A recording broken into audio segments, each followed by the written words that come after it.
नमस्कार, स्वागत है बिंदास खबरें में। वक्त हो चला है आज की बड़ी खबरों को जानने का। तो दोस्तों, इसी के साथ बढ़ते हैं आज की पहली और बड़ी खबर की तरफ। आपको बता दें कि बिहार चुनाव के मद्देनजर क्या फिर से उठेगा चाय की प्याली से चुनावी तूफान। हरिवंश का दाव, मोदी की तारीफ। दोस्तों, आपको बता दें कि बिहार में होने वाले विधानसभा चुनाव से पहले संसद में राजनीतिक गर्मी बढ़ गई है। कृषि बिल को मोदी सरकार ने पास करा लिया, लेकिन विपक्ष आग बबूला है। इसी दौरान रविवार को संसद की कार्यवाही के दौरान विपक्षी सांसदों ने हंगामा किया और उपसभापति हरिवंश के साथ बदसलूकी की। अब कृषि बिल से हटकर ये पूरा बवाल हरिवंश के अपमान पर शिफ्ट होता दिखाई दे रहा है। एक और विपक्ष लोकतंत्र की दुहाई दे रहा है, तो दूसरी ओर एनडीए ने बिहारी अस्मिता को अपना हथियार बना लिया है। इस राजनीतिक उठापटक के बीच मंगलवार की सुबह इस विवाद में चाय की एंट्री हो गई है, जिसने कहानी में एक नया मोड़ ला दिया है। दोस्तों, यहाँ पर आपको बता दें कि राज्यसभा से निलंबित हो चुके 8 सांसद कल रात से ही धरने पर बैठे हैं। संजय सिंह, डेरेक ओ'ब्रायन समेत अन्य 8 सांसदों के लिए उपसभापति हरिवंश अपने घर से चाय बनाकर पहुंचे। हरिवंश ने सभी सांसदों के लिए चाय परोसी, लेकिन धरना देने वालों ने चाय पीने से इनकार कर दिया। हरिवंश ने भरोसा दिलाया कि वो यहाँ उनके दोस्त हैं। उपसभापति सिर्फ सदन के अंदर हैं। इसी के तुरंत बाद प्रधानमंत्री नरेंद्र मोदी का ट्वीट आ गया, जहां उन्होंने उपसभापति हरिवंश के व्यवहार की जमकर तारीफ की। पीएम मोदी ने अपनी ट्वीट में लिखा कि हर किसी ने देखा कि 2 दिन पहले लोकतंत्र के मंदिर में उनको किस तरीके से अपमानित किया गया, उन पर हमला किया गया और फिर वही लोग उनके खिलाफ धरने पर भी बैठ गए। लेकिन आपको आनंद होगा कि आज हरिवंश जी उन्हीं लोगों को सवेरे सवेरे अपने घर से चाय ले जाकर पिलाई। दोस्तों, ये राजनीतिक सरगर्मियां हैं, ये तो यूं ही चलती रहेगी। इस पूरी खबर पर आप अपनी राय जरूर बताएं। और दोस्तों, इसी के साथ अगर आगे बढ़ते हैं तो वीडियो को लाइक और दोस्तों के साथ शेयर करना बिल्कुल भी ना भूलें, क्योंकि आपका एक छोटा सा लाइक हमारी मेहनत का फल होता है। और इसी के साथ दोस्तों, अगली बड़ी खबर जो निकल कर आ रही कि बैठक में भारत की 2 टूक। पहले चीन पीछे हटाए अपनी सेना, तभी बनेगी आगे की बात। लद्दाख में तनाव के बीच सोमवार को भारत चीन की सेना के अधिकारियों के बीच हुई बैठक काफी लंबे वक्त तक चली। इस दौरान भारत की ओर से बैठक में सख्त रुख अपनाया गया।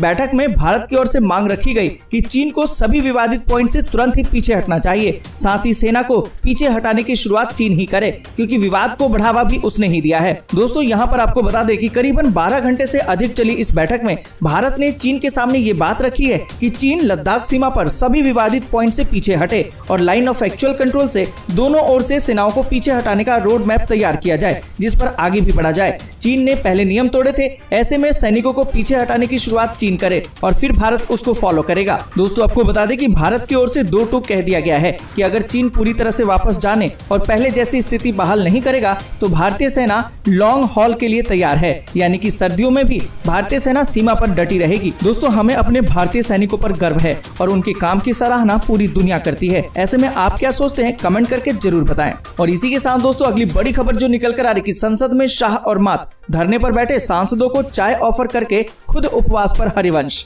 दोस्तों, आपको बता दें कि राज्यसभा में किसानों से जुड़े बिल के विरोध में विपक्षी सांसदों के प्रदर्शन का मामला अब तूल पकड़ता जा रहा है। राज्यसभा के उपसभापति हरिवंश 20 सितंबर को कृषि विधेयकों के पारित होने के दौरान विपक्षी सांसदों द्वारा किए गए अनियंत्रित व्यवहार के खिलाफ 24 घंटों के लिए उपवास रखेंगे। इसकी जानकारी उन्होंने सभापति एम वेंकैया नायडू को दे दी है। चिट्ठी में उपसभापति हरिवंश ने लिखा है कि 20 सितंबर को उच्च सदन की जो तस्वीर थी, उससे सदन आसन की मर्यादा को अकल्पनीय क्षति पहुंची है। लोकतंत्र के नाम पर हिंसक व्यवहार हुआ है। आसन पर बैठे व्यक्ति को डराने की कोशिश हुई है। नियम पुस्तिका को फाड़ा गया है। उपसभापति हरिवंश ने लिखा कि 2 दिन से गहरी आत्मपीड़ा, आत्मतनाव और मानसिक वेदना में हूँ। पूरी रात नहीं सो पाया हूँ। मुझे लगता है कि मेरे साथ अपमानजनक व्यवहार हुआ है, उसके लिए मुझे 1 दिन का उपवास रखना चाहिए। शायद उससे सदस्यों के अंदर आत्मशुद्धि का भाव जागृत हो। और दोस्तों, यहाँ पर आपको बता दें कि इस बीच राज्यसभा से निलंबित हो चुके 8 सांसदों से मंगलवार सुबह उपसभापति हरिवंश मुलाकात करने पहुंचे।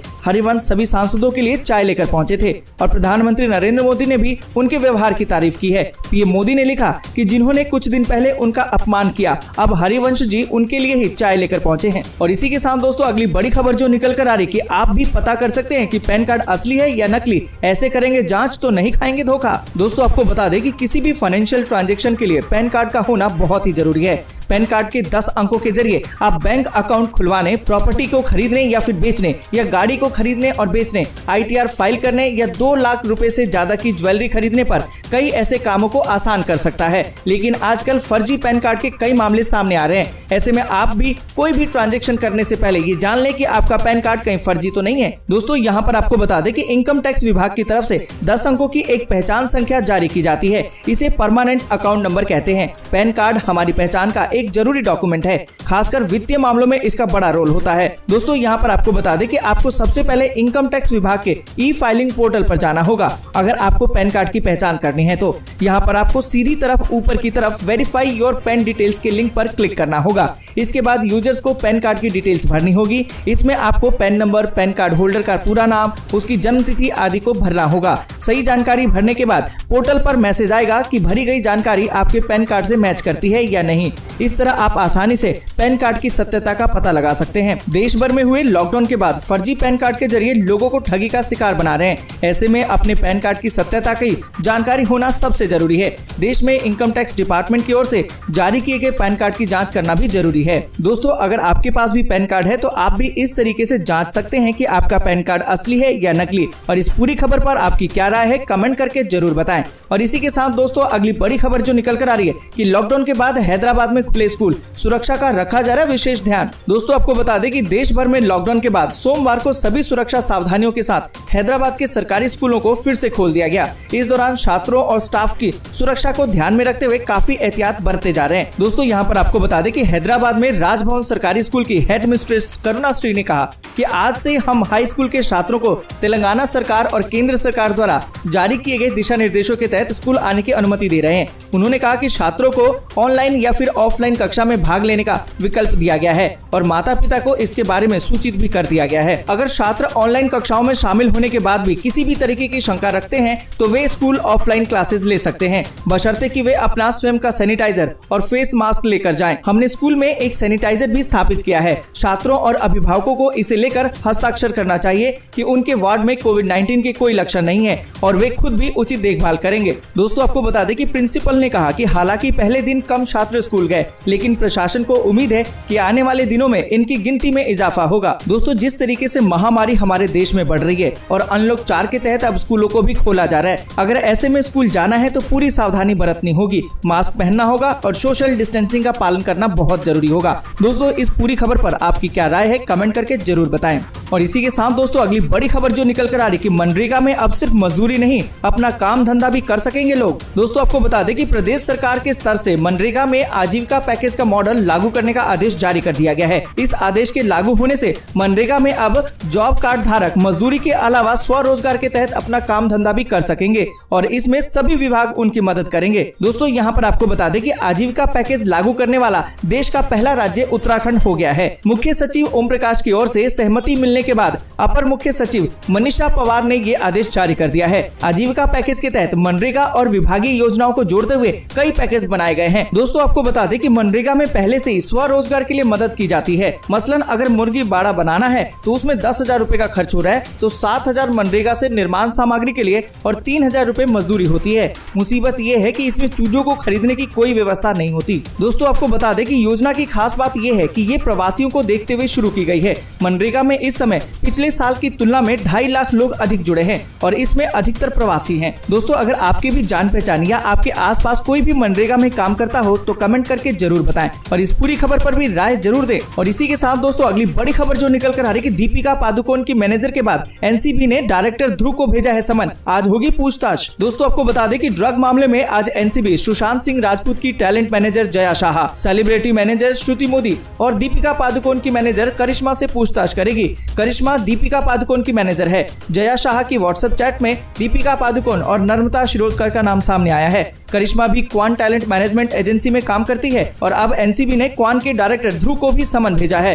रिपोर्ट्स के मुताबिक एनसीबी ने क्वान के डायरेक्टर ध्रुव को समन भेजा और आज उनसे पूछताछ भी हो सकती है। दोस्तों आपको बता दें कि दीपिका पादुकोण को भी इस हफ्ते के आखिरी तक एनसीबी समन भेज सकती है। उससे पहले श्रद्धा कपूर, रकुल प्रीत और सिमोन खम्बाटा और सारा अली खान को भी एनसीबी पूछताछ के लिए बुलाएगी। दोस्तों यहाँ पर आपको बता दें कि श्रुति मोदी से सुशांत और उनकी प्रेमिका रिया चक्रवर्ती द्वारा नशीली दवाओं के उपयोग के बारे में पूछताछ की गई है, जिन्हें पहले एजेंसी ने गिरफ्तार किया था।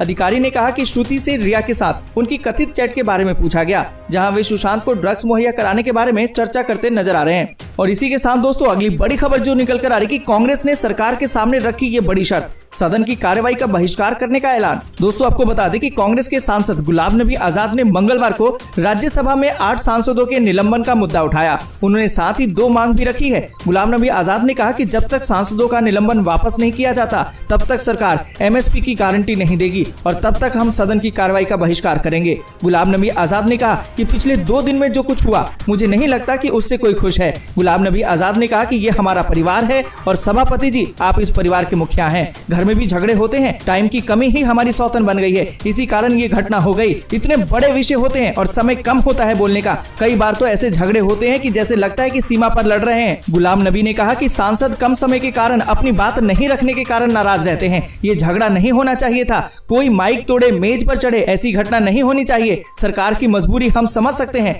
परसों 18 पार्टियां एक तरफ थी और आज एक पार्टी एक तरफ थी। सारा झगड़ा इसी पर तो हो गया। समय ही हमारी लड़ाई का सबसे बड़ा मुद्दा बन गया है। सरकार और विपक्ष के बीच तालमेल होना बहुत जरूरी है, लेकिन सरकार और आसन के बीच तालमेल होना जरूरी नहीं है। और इसी के साथ दोस्तों अगली बड़ी खबर जो निकल कर आ रही है, अखिलेश यादव बनाएंगे तेजस्वी को बिहार का सीएम, चुनाव में आरजेडी को समर्थन का ऐलान। दोस्तों आपको बता दें कि उत्तर प्रदेश के पूर्व मुख्यमंत्री और समाजवादी पार्टी के राष्ट्रीय अध्यक्ष अखिलेश यादव आगामी बिहार विधानसभा चुनाव में राष्ट्रीय जनता दल के नेता तेजस्वी यादव को मुख्यमंत्री बनते देखना चाहते हैं। बिहार विधानसभा चुनाव के लिए समाजवादी पार्टी ने राष्ट्रीय जनता दल को अपना समर्थन दिया है। दोस्तों इस बात की जानकारी समाजवादी पार्टी ने अपने आधिकारिक ट्विटर हैंडल के जरिए सोमवार रात को दिया, जहां बताया गया कि समाजवादी पार्टी बिहार विधानसभा चुनाव में किसी भी राजनीतिक दल के साथ गठबंधन नहीं करेगी, बल्कि केवल राष्ट्रीय जनता दल के उम्मीदवारों का समर्थन करेगी।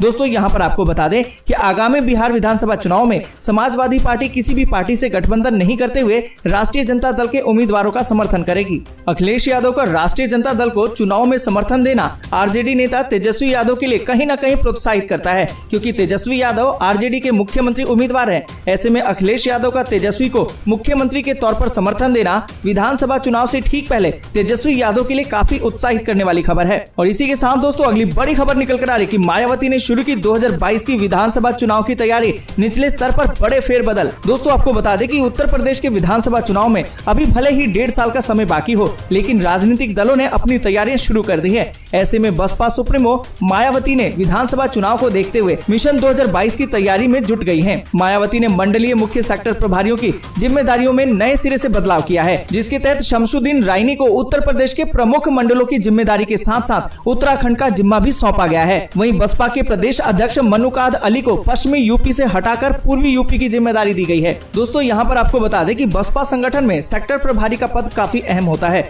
जो सीधे तौर पर पार्टी प्रमुख मायावती को रिपोर्ट करते हैं। बसपा में एक मंडल में 3 जिलों को शामिल किया जाता है, जिसके लिए एक मंडल सेक्टर प्रभारी नियुक्त किया जाता है। मंडल सेक्टर प्रभारी की अपने क्षेत्र में आने वाले जिलों में पार्टी संगठन के काम से लेकर प्रत्याशी के चयन तक में अहम भूमिका होती है। और इसी के साथ दोस्तों अगली बड़ी खबर जो निकल कर आ रही है, राज्यसभा सांसदों के निलंबन पर बोली ममता बनर्जी, सरकार को बताया फांसीवादी। दोस्तों आपको बता दें कि राज्यसभा में हंगामे को लेकर 8 सांसदों को निलंबित किए जाने के फैसले की तृणमूल कांग्रेस ने सोमवार को निंदा की और कहा कि कार्यवाही सरकार की निरंकुश मानसिकता दर्शाती है। पश्चिम बंगाल की मुख्यमंत्री और तृणमूल कांग्रेस के प्रमुख ममता बनर्जी ने भाजपा पर लोकतंत्र की हत्या का आरोप लगाते हुए कहा कि वे संसद और सड़क दोनों जगह फांसीवादी सरकार से लड़ेगी। उन्होंने ट्वीट किया, किसानों के हित में लड़ने वाले 8 सांसदों को निलंबित किया जाना दुखद है और इस पर सरकार निरंकुश मानसिकता को दर्शाती है, जो कि लोकतांत्रिक सिद्धांतों और नियमों में विश्वास नहीं रखती। हम झुकेंगे नहीं और इस फांसीवादी सरकार से संसद और सड़क दोनों जगह लड़ेंगे। और इसी के साथ दोस्तों बढ़ते अगली बड़ी खबर की तरफ और आपको बता दें कि पप्पू यादव ने की घोषणा, कहा कि बिहार में 150 विधानसभा सीटों पर चुनाव लड़ेंगे। दोस्तों आपको बता दें कि बिहार में विधानसभा चुनाव को लेकर सभी राजनीतिक पार्टियों में सीटों का बंटवारा हो रहा है। इस बीच जन अधिकार पार्टी ने आसन विधानसभा चुनाव में 150 सीटों पर उम्मीदवार करने की घोषणा की है। जाप के राष्ट्रीय अध्यक्ष और पूर्व सांसद राजेश रंजन उर्फ पप्पू यादव ने जानकारी देते हुए बताया कि उनकी पार्टी 150 विधानसभा सीटों पर चुनाव लड़ेगी और इसके लिए सभी तैयारियां पूरी कर ली गई हैं। उन्होंने कहा कि यदि जरूरत हुई तो सीटों की संख्या बढ़ भी सकती है। उन्होंने चुनाव में गठबंधन के सवाल पर कहा कि उनका गठबंधन किसी भी दल से नहीं बल्कि बिहार की 13 करोड़ जनता से है और सभी के दिल का रिश्ता जुड़ चुका है। किसी भी अन्य पार्टी से गठबंधन करने का अभी तो कोई विचार नहीं है। यदि बिना शर्त राजद प्रमुख लालू प्रसाद यादव हाथ मिलाने को तैयार होंगे तो गठबंधन करने का विचार किया जाएगा। और इसी के साथ दोस्तों बढ़ते अगली बड़ी खबर की तरफ और आपको बता दें कि जापान के नए पीएम ने सबसे पहले ट्रंप से की औपचारिक बातचीत, रिश्ते मजबूत करने पर बात। दोस्तों यहाँ पर आपको बता दें कि जापान के नए प्रधानमंत्री योशिहिदे सुगा ने कार्यभार संभालने के बाद सबसे पहले अमेरिका के राष्ट्रपति डोनाल्ड ट्रंप के साथ औपचारिक बातचीत की है। देश के नेता के रूप में उनका पहला राजनीतिक फोन अमेरिकी राष्ट्रपति को करना दोनों देशों के बीच घनिष्ठ संबंध को उजागर करता है। इस दौरान दोनों नेताओं के बीच करीबन 25 मिनट फोन पर बातचीत हुई है। दोस्तों यहाँ पर आपको बता दें कि स्वास्थ्य कारणों के चलते शिंजो आबे ने प्रधानमंत्री पद से इस्तीफा दिया और इसके बाद सुगा ने उनकी जगह जापान के नए प्रधानमंत्री के रूप में ली।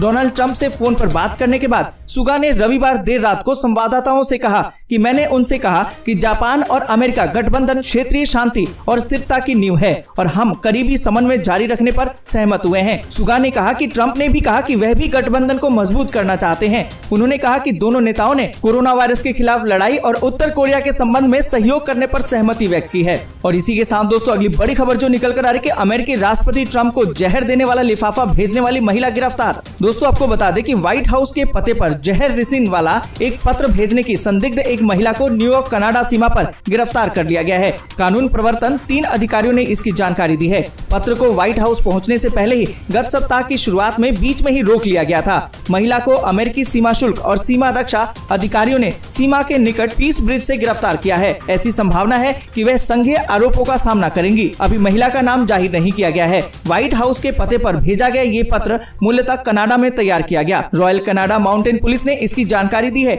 ये पत्र उस सरकारी प्रतिष्ठान में रोका गया है जो राष्ट्रपति डोनाल्ड ट्रंप और राष्ट्रपति कार्यालय व्हाइट हाउस आने वाली डाक की जांच करता है। और इसी के साथ दोस्तों अगली बड़ी खबर जो निकल कर आ रही कि विपक्षी दलों ने इमरान को हराने के लिए किया गठबंधन, पूरे पाकिस्तान में होगा प्रदर्शन। दोस्तों आपको बता दें कि पाकिस्तान के प्रधानमंत्री इमरान खान का तत्काल इस्तीफा मांगते हुए मुल्क की प्रमुख विपक्षी पार्टियों ने उनकी सरकार को हटाने के वास्ते देशव्यापी प्रदर्शन करने के लिए एक गठबंधन तैयार किया है। रविवार को हुए सर्वदलीय सम्मेलन में 26 बिंदु वाले एक प्रस्ताव को स्वीकार किया गया। इस सम्मेलन की मेजबानी पाकिस्तान पीपल्स पार्टी यानी कि PPP ने की थी। दोस्तों यहाँ पर आपको बता दें कि विपक्ष ने ये भी मांग की कि फिर से चुनाव कराए जाएं और पारदर्शी तरीके से कराए जाएं और स्वतंत्र और निष्पक्ष चुनाव के लिए चुनाव सुधार पारित किए जाएं।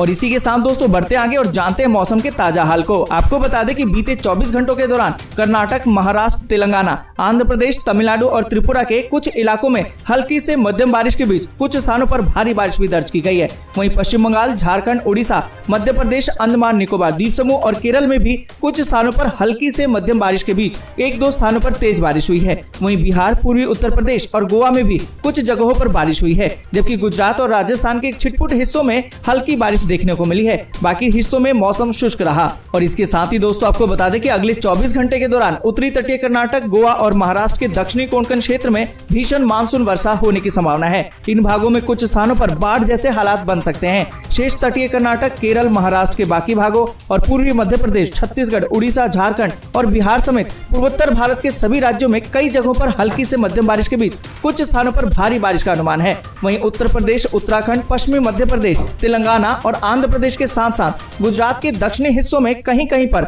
हल्की बारिश और 1-2 स्थानों पर मध्यम बारिश होने की संभावना है। वहीं राष्ट्रीय राजधानी दिल्ली और NCR समेत हरियाणा के कुछ हिस्सों में बादल दिखेंगे, लेकिन बारिश का आसार कम है। दोस्तों आज के लिए बस इतना ही। वीडियो को लाइक और शेयर जरूर कर दें और ऐसी खबरों को अपने मोबाइल पर देखने के लिए चैनल को सब्सक्राइब करें, बेल के आइकन को दबाएं और नोटिफिकेशन को जरूर ऑन करें।